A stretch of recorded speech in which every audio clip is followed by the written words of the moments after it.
Now, drivers in Tarkordi, Tarkordi and surrounding communities are on a sit-down strike. The strike has left hundreds of passengers stranded at various bus terminals across the city. The drivers say they will continue the action until the law on compulsory seat belts in commercial vehicles is repealed.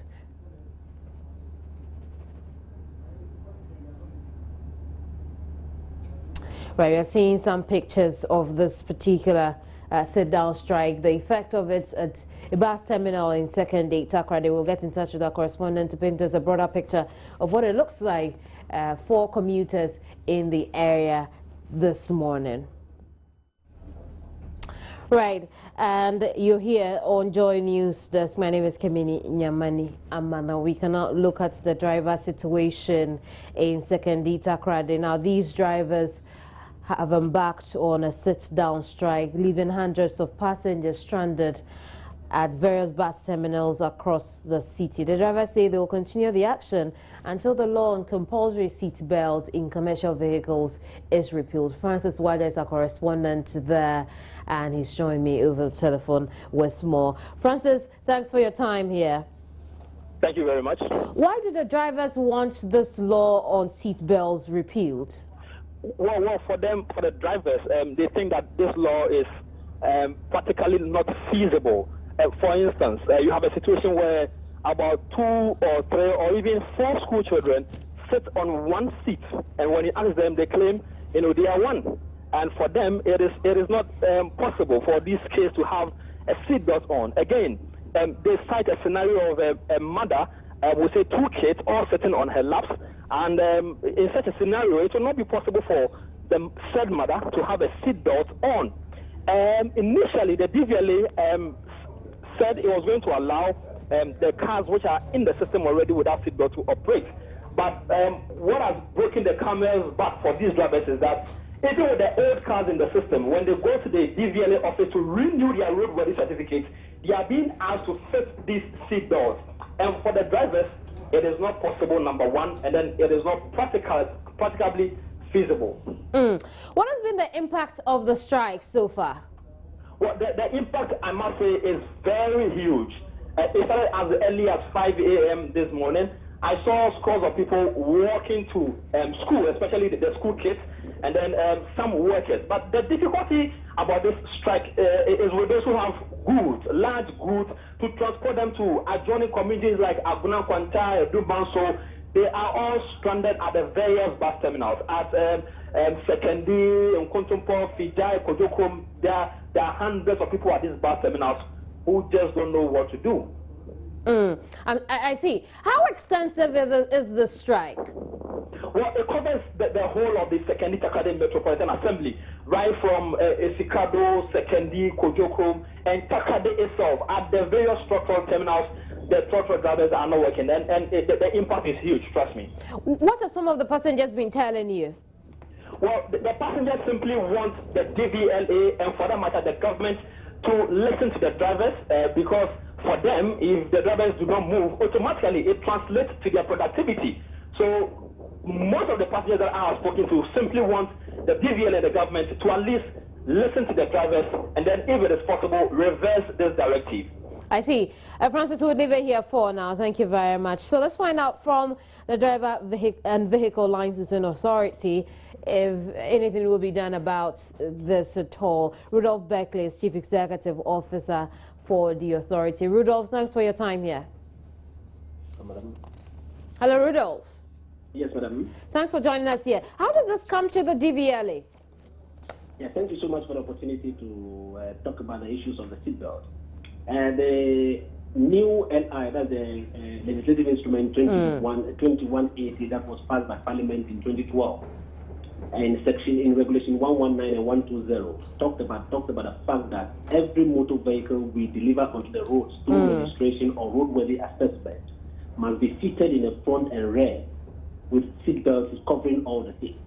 So last year there was a policy directive that any new motor vehicle that is coming into the vehicle new without seat belts will not be registered, and that is being complied with. The second phase of the policy, which is targeting vehicles that are currently in the system and that do not have seat belts, has a deadline of June 2015, by which time seatbelts will be ready and available to be fitted on seatbelts, not in March. So we have a deadline of June 2015. The reason we gave a deadline of June 2015 was that we listened to the operators of public transport, especially GPRD, where they came up with a lot of concerns. So in order to address the concern, we needed to extend the deadline from March to June. So originally, the deadline for the fitting of the seatbelts was in March. But then because of the concerns they raised, we needed to extend it to June to address their concerns. So currently, we are working towards June 2015 to be able to get the seatbelts in place, to be able to train people to fit the seatbelts in vehicles that do not have seatbelts currently. So as I speak with you now, there has not been any directive in the Tarkordi metropolis in turning vehicles away. So have you figured out where this is emanating from? Because the drivers are on a sit-down strike because of this. Yes, I have just spoken to my regional licensing manager, and he was of the view that earlier on, the directive for March, the directive that we gave earlier on for March was what they mistook. So therefore, they are not sending any driver away, no. They are rather letting drivers know that by June 2015, the policy on seatbelt is going to be effective by June 2015. So I'm surprised that there is a lot of problems in Tarkordi to the extent that drivers are being turned away from the DVLA premises on account of a directive that is going to be effective by June. We have a timetable for June and not March. Indeed. And therefore, on no account should any driver be turned away from the DVLA facility just because there is a directive for June instead of March. No. Well, and therefore, my regional licensing manager has confirmed that yes, there was originally a directive for March which has been extended to June. Indeed. And therefore, nobody is carrying out the directive meant for March. Okay. Now, Rudolph, hold the line for me. Stephen Okujeto, who is General Secretary for the Ghana Private Road Transport Union, has joined our conversation. Hello, Stephen. Thanks for joining us here. Thank you, madam. Oh, you also had to get in touch with the Western Region branch of your union. What did you find out from them?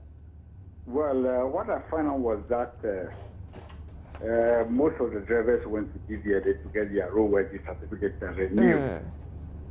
And they said that they would not renew the roadworthy certificate for them because they were not having seat belts mounted in the vehicles.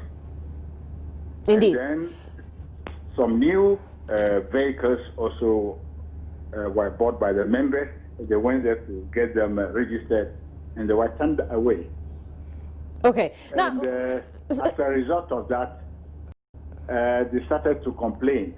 Stephen, we know that bit of the story. What I would want to find out from you now is, are you aware at the national level even that that particular directive has been extended from March to June 2015? Yes, that is correct. It means that you haven't allowed the message to trickle down to the rest of the country. And perhaps... We've done that. You told your men? Yes, they are fully aware. And we were surprised that it is only the Western region that has taken that action. I mean, the DVLA. I see. Rudolph, it brings me back to you. What is the DVLA going to do about this? I have just, like I said earlier on, I've just spoken to the regional licensing manager and trying to find out why a directive for June is being taken to March. And he was of the view that yes, that directive has never been complied with, and therefore he is giving service or rendering service to motor vehicles that need service, especially in the area of roadworthy examination and assessment. So there is no such directive limiting anybody from accessing our roadworthy examination status just because of a directive. We all have agreed, the licensing authority, the GPRTU, and other public transport service providers have agreed that the deadline is June. So we are all working collaboratively towards June. And therefore, there is no directive on the ground in Tarkordi especially denying any owner of vehicle access to any of our services. That I must make emphatically clear that there is no such directive. Indeed. So motorists who are aggrieved that the DVLA has come up with a policy denying them, it's not true. They should go back to the DVLA and access our services. We all know that the deadline is June, and we are carrying the message all across to June. Like my brother said, Mr. Kujeto said, we all have agreed that June is the deadline, and therefore we are working assiduously towards June. We can only deliver this project successfully when we work in that collaborative fashion. And therefore, we are in it together, the public transport providers, headed by Mr. Kujetu and our good self. We are in that collaborative order, trying to ensure that we follow the timeline for the effective implementation of the seatbelt. Indeed. Stephen, how ready is the union, or how ready are commercial drivers for the June deadline? Well, DVLA has given us the assurance when we had a meeting at a high level that they've employed the services of some private garages to get these equipment fixed. These are special equipment, cannot be fixed by anybody, just like that. So we are so grateful for that. But then at the same time, we will make a passionate appeal through your medium if this thing can be taken in stages, so that we avoid this kind of, confrontation with the drivers. Are you going to ask the drivers in the Western region to call off the sit-down strike? Madam, I've already done that. So are they going to call it off? Yes, please. They have already called it off. They have called it off? Yes. Indeed, indeed. Yes. And then again, it doesn't solve their problem they raise with the seatbelt. They say that sometimes women come in with their children, they sit on their laps, they can buckle them up with a seatbelt because then it won't work for them. It's uncomfortable for their passengers. Will that go away because they called off the sit-down strike? How would that work by June as far as the drivers are concerned? You see, we have a unique problem in this country. You see, this safety belt issue, as Mr. Berkeley was saying earlier on, we want to cooperate because of the safety of our vehicles, safety of the passengers, the commuters, and so forth. But we need a lot of education to get this implemented, because the type of transport that we run in this country, especially the trotros, we know is going to create a problem. But that doesn't mean we should not implement it. So we only make a passionate appeal that let us start the whole process and see how it is going to develop. Well, I'm sure that's what the process would be. But how will the drivers deal with the double passengers who would now have to buckle with seatbelts? Rudolph, do you have any suggestion for how the drivers should deal with that? Yeah, thank you so much. The issue of the seatbelt, like Mr. Kujetu clearly alluded to, is a matter of safety. And therefore, if you're talking about safety of occupants of motor vehicles, then it means that any seat at all a passenger sits on, and every seat in a vehicle must be used by a passenger, not 2 or 3 passengers. You don't see anywhere where people sit down and put kids on top of them. The children beyond 5 years, the law requires that every child beyond 5 years must also be in a seat. And therefore, seats must be made available for children to also be seated comfortably and be belted, so that in the event of an impact or an incident, the belt can also protect every person in the vehicle. So therefore, we must discourage the practice of putting 2 or 3 people on top of each other in a way of overloading the vehicle. I was so happy when Mr. Kujetu stated that yes, education will resolve all this problem.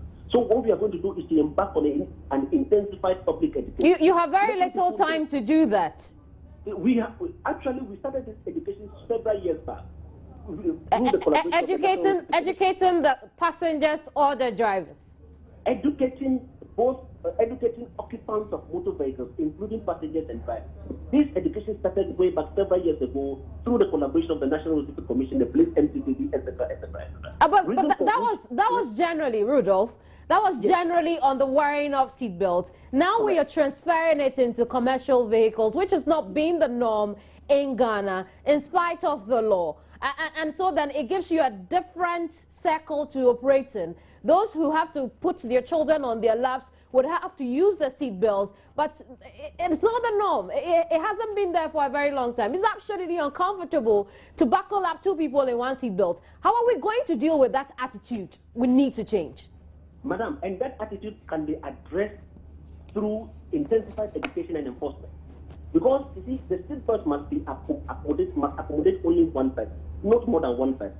And therefore, that is what I'm saying, that in that public education, which we have even embarked on, will resolve all the problems. We look forward. I'm glad Mr. Kujetu was of the view that they are in that collaborative spirit with us to ensure that we reach out to our valued passengers who are accessing the services of this public transport operators. So with that collaboration, we believe that we reach the rank and file of every public transport service operator to ensure that they also understand the beauty and the concept of the system. So together, we can deploy this innovation successfully. Thank you very much, gentlemen, for your time. We look forward to that time when we are able to educate everybody else on the importance of seatbelts. But